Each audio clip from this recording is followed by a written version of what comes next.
Hello and welcome to a special Devil's Advocate. 24 hours after the Ayodhya judgment, what does the BJP make of it? That's the key issue I shall discuss today with the leader of the opposition in the Rajya Sabha, Arun Jaitley. Arun Jaitley, the RSS Sangsad Chalak has said that there are no winners and losers, but many people believe that in a preponderant sense, the Ayodhya judgment has come down on the side of the Hindu position. Will you accept that? Well, I think to the extent that it opens up the avenue for now the construction of a Ram Mandir at Ayodhya, you can say this.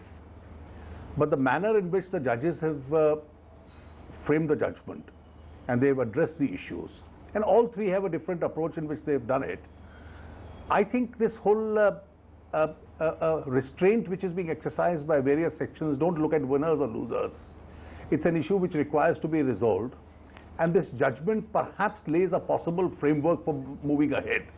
And that's why I see that it's not only the RSS chief, in the entire country, there's a reaction of huge maturity as far as this judgment is concerned, barring a few exceptions who may have their grievances. I want very much to talk about the content of the judgment in a moment's time, but first, the RSS Sangsad Chalak has also said that this is not a cause for celebration.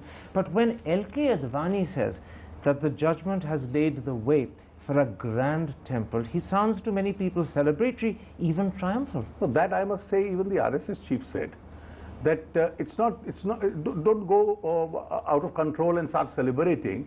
Well, this lays down the foundations as far as the temple process is concerned, and therefore there must be an effort to now make it a reality. In that sense, your language may be different, but the nuances of both are really the same. But why does it have to be a grand temple? Doesn't that sound triumphal? You see, I don't think I'll be fair if I did not say, and that's my party's belief, my own belief, that Ayodhya is a place of special significance to the Hindus, and if a temple at that place is being built, which has a cultural, a religious, historical significance, well, whichever way you say the temple is, it's always good to call it Grand Temple or Bhavya Mandir as the phrases go. And why should anybody object to the idea of a grand temple, particularly if the court judgment allows a temple to be built? Except for the fact that to many ears the word grand seems to have a slight rubbing salt into the wound. I think that's really playing with words. Because if you are having a temple at a place of historical importance, don't we speak about great places of worship, the churches, the gurdwaras, the mosques? When we refer to some of those great architectural structures, why must this be insipid if it is to be built? Let's now come to the actual content of the judgment. First, the judges have concluded that this is a Ram Janmasthan on the basis that that is what Hindus believe in. But that's tantamount to converting belief into a fact. Is that legally tenable? I think we have a debate going on since yesterday in the whole country by people, including you and me, who've read the broad headlines or the brief points. None of us has read the judgment. And therefore, it's highly unfair to the judges or to the judgment to have detailed discussions without having gone through the logic as far as the judgment is concerned. Except for the fact that two out of the three judges argue on belief. What I understand is that some of the issues in the judgment was, it was an issue in a civil suit. And civil suit is not a generalized thing. There are pleadings, there are issues which are raised, there are issues which are framed. And the issues were, is this place perceived to be a place of worship where Lord Ram was born, or was it the Janmasthan?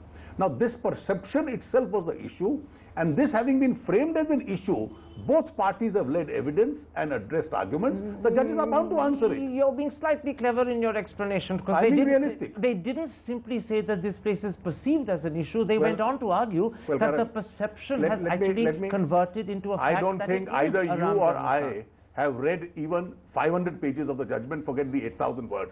And therefore, this is a discussion between two people who've just gone through the little summary. I would wait for my final comment, and I would advise you to wait for your question after the judgment has been read by people, including you and me, and then we start commenting on it. It's unfair for us to get into a discussion without having gone through the details. All right, that's a fair point you make, but let me put it like this. You're a lawyer. Let me put it to you. If a community believes that Mr. A is born in place B, does that belief make it a fact? Well, that makes it a fact of existence of a belief. No more. No, this judgment goes further. No. therefore, you must read the judgment, because as I understand, the issue is really in relation to the belief. The belief itself is a distinct issue, and I'm sure the judges have tried to answer that issue. Except you will accept, won't you, that there is a difference between the belief and the fact. Well, I think let's read the judgment as to what it has said. Okay. Because I am given to understand, I have read the issues, and I have read specific issues relating to the belief.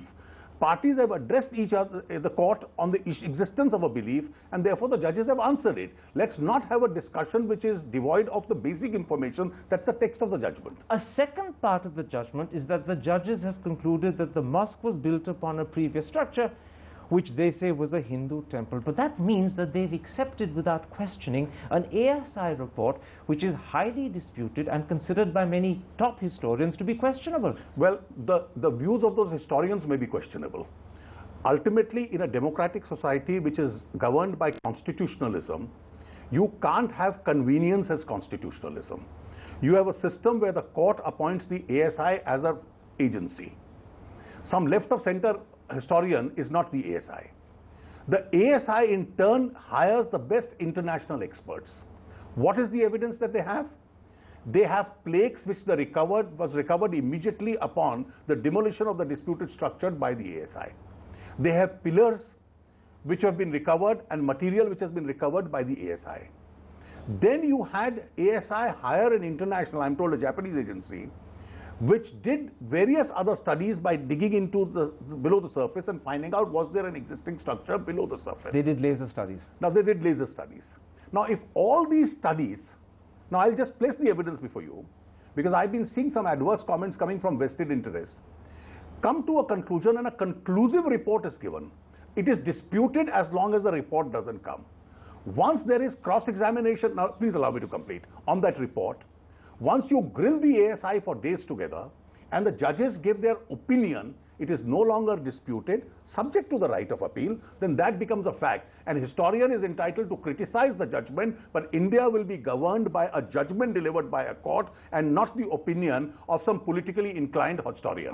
That is very much a contested answer that you've given me. First of all, the ASI report needs to be interpreted. Different interpretations are as valid as each other. Secondly, someone has to then judge between the interpretation. That means, unfortunately, we don't have a kangaroo system of... Unfortunately... Let me finish. Let me finish. Normally, you don't allow us to finish. The problem is that when you need someone to judge between different interpretations, that person has to have the expertise to do so. Whatever else judges of the Allahabad High Court may be, they're not historians with that expertise. Well, unfortunately, Karan, we don't have a kangaroo system of justice where television studio and anchors become judges. We are governed by constitutionalism, where judges with the strength of, on the strength of expert witnesses, are the judges of even expert evidence. Judges are not expert handwriting witnesses. Judges are not expert archaeological witnesses. It is judges who, they can decide questions of science, depending on whatever is the medical evidence. In a medical negligence case, a judge is not a doctor, but the expert will come and give evidence and the judge will opine on that basis. That's the system we have. I'll tell you what the problem is in this instance, that at least in two specific important areas, the judges have relied on something which is not indisputable. In the first instance, they relied on faith. In the second instance, they relied on a contested, disputed opinion. That's why people question the validity. Your question is based on A, a non-reading of the judgment, B, on an erroneous presumption, at least on the second fact. The first I have already answered. The judges, I assume, would have realized, because that was the evidence, an ASI report, international agencies which did a laser study, historical writings of a contemporary nature, that is 17th century and 16th century writings of travelers, historians of that particular moment, the official gazetteer of during the British rule in India. As against this, there was almost a negligible evidence. You found structures there with Hindu markings. Now, on the basis of all this, if judges come to an opinion, now what I seriously object to, that you can't have a constitutionalism of convenience in India. Pardon me for saying this. Till 4 o'clock yesterday, I saw so-called historians and lawyers sitting in television studios saying a judgment is coming, it must be accepted. At 4:15, when you saw the judgment swinging the other way, you immediately turned into a critique of the Allahabad High Court. Now, this was something which at least a civilized Indian society, you can criticize the judgment, but you can't change within 15 minutes the tenor of your entire argument. Except now you're talking about a slightly different issue. You're talking about how commentators change their position, and your criticism of commentators is legitimate from your standpoint. I don't want to prolong the argument over the validity or invalidity of the basis on which the judges have come to conclusions, but let me just point one thing out, and then I'll move on. That the elements of fact that you point towards, such as plaques, such as pillars, such as Hindu markings, have other interpretations in the eyes of reputed historians like D.N. Jha, Irfan Habib, Jai Menon. That's why this is a contested finding. But leave that aside. It's a contested fact between ideologically motivated historians of different varieties. The others may say something else. But in a democratic society governed by a rule of law, ultimately a disputed fact is to be decided, even if it's an expert fact, by a court of law. That's true, except that the problem is that disputed facts still have contentious aspects, and people often remember that. Mr. Jaitley does take a break at that point, but this is by no means the end of the interview. There's a lot more to come. Stick with us.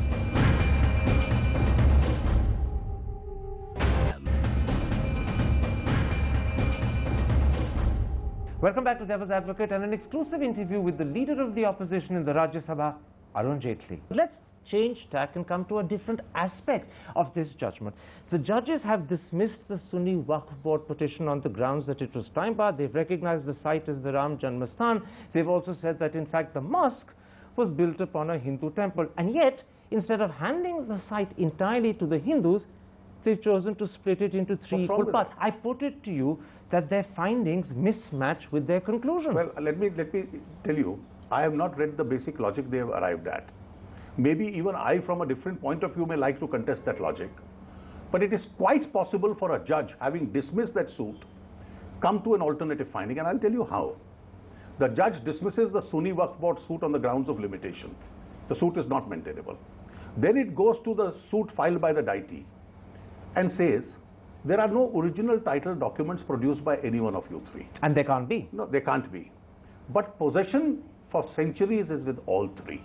Somebody has been worshipping in different parts of the structure. I therefore hold this possession to be joint. On that basis, I declare you a joint owner. But I don't want disputes any further.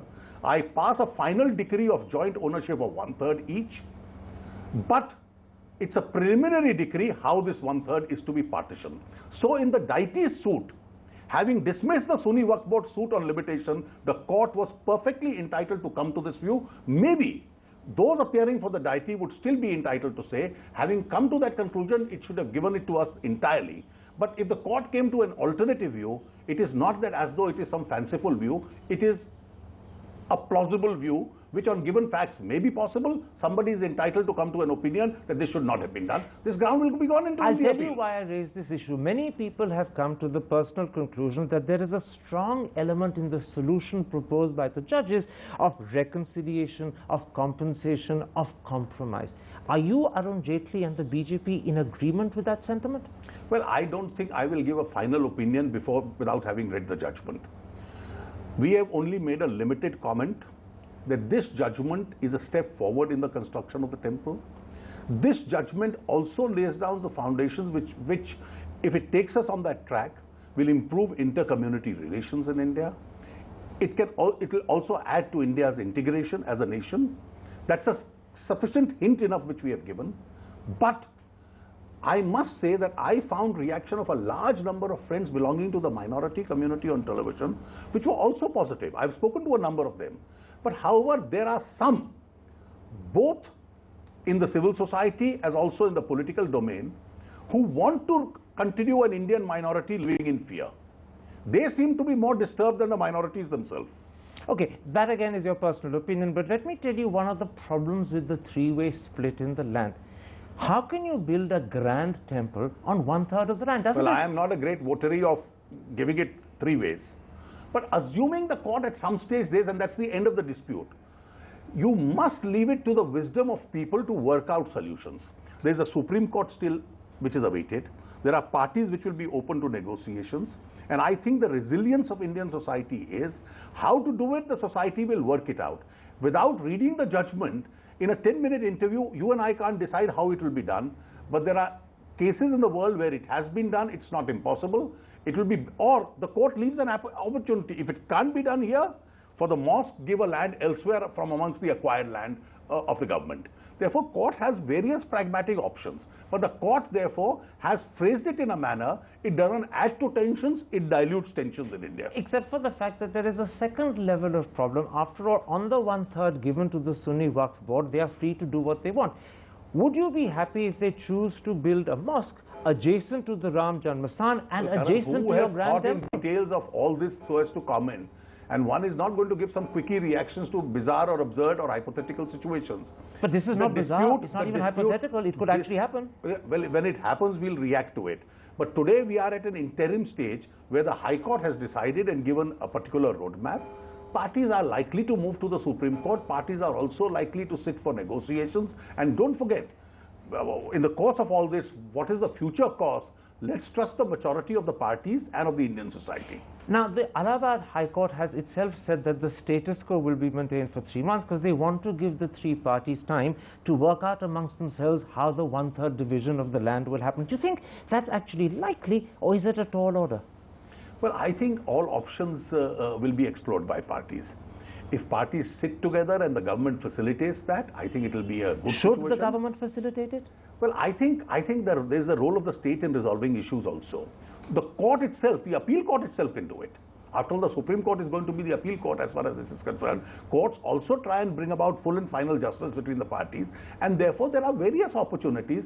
I can't foresee all that will happen over the course of the next 3 to 6 months. As leader of the opposition today, would you advise the government to take the initiative and bring the parties together so that they can work out this division three ways? Let us first await for some more time what is the attitude of the various contesting parties, and therefore I would suggest, and this is a comment we've made, this is a positive development, the judgment in this suit. It takes us in the direction of a temple. It takes us in the direction of a better national integration and better inter-community relations. Let's move on that roadmap rather than become confrontationists on this issue. Let's come to the influence that this judgment is going to have on political parties and political sentiment in India. Is there going to be a wind in the BJP sails hereafter? Well, I am nobody to praise my own party because I ordinarily do that. But if you see the reaction of the BJP and the RSS, and this comes from two of our senior most people, Bhagwatji has said so, Advaniji has said so, our reactions have been most modest. No, your reactions may be modest, but are you anticipating that there's going to be a wind of support for you and that this is going to help you in the elections, not just in Bihar, but perhaps all the way to 2014? Even though we've consistently been told that you are using it for political purposes, we've always said that we don't want to politicize it for the purposes of elections. Today we are in opposition.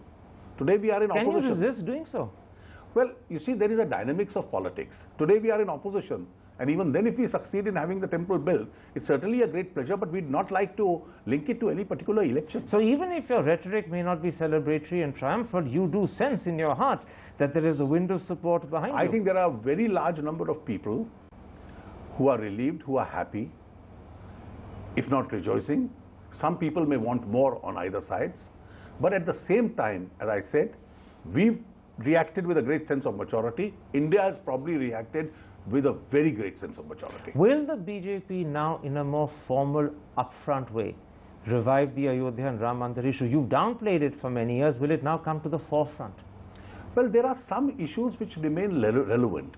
This issue is relevant because the court has announced a judgment. Has it? This issue will be relevant because the matter will go up an appeal and will possibly go for different kinds of procedures as far as the Supreme Court is concerned. And therefore, political parties don't censor themselves on those issues. Every party, I'm sure, will comment on it. But I can assure you, with this positive step, we are going to have a lot of responsibility on our shoulders, how to deal with it. And we want a great solution to this being worked out. We are not the principal party which is responsible for this. We are neither in government, we are neither the Vishwa Hindu Parishad nor the Sunni Waqf board. They are the principal parties, but certainly in the direction of a temple, to the satisfaction of all, if a solution comes, the BJP will certainly act in a very responsible manner. In other words, you'll take advantage of it, but you won't exploit it. I haven't said so. And I don't intend saying so. Arun Jaitley, with that smile on your face, a pleasure talking to you.